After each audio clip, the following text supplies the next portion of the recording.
ওয়ালাইকুম রহমতুল্লাহ বরকাত। আশা করি সবাই ভালো আছেন। আলহামদুলিল্লাহ আমি ভালো আছি।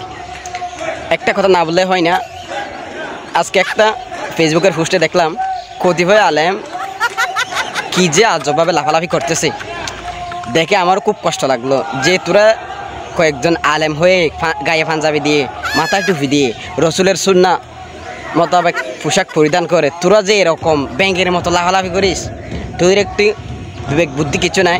তোদের কে মা বাবাকে কোনো জ্ঞান দেয় নাই, কোনো তোদের একদম কেন এরকম মূর্খতার মতো ব্যাংকের মতো লাফালাফি করতেছিস। দে স্লোগান দেয় মেনে নিলাম, স্লোগান দে। তোদের যেহেতু একদম জ্ঞান বুদ্ধি কিছু নেই, অজ্ঞ, তোরা যে অজ্ঞ আলেম সেটা মেনে নিলাম তো।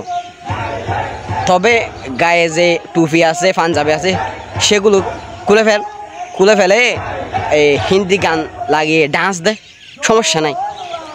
তবে যে তোরা যেমন আলেম, আরও সমাজে তো আরও অনেক আলেম আছে, তাদের কাছে একটু কেন ভাবলি না ভাই? একটু ভাব, চিন্তা কর, তাদের সম্মানটা কোথায় গিয়ে দাঁড়াবে, একটু চিন্তা করা দরকার তো। আর ভাই তোদের যদি লজ্জা শরম না থাকে তাইলে পাঞ্জাবিগুলো বাদ দে না, পাঞ্জাবিগুলো বাদ দিয়ে লাফালাফি কর, সমস্যা।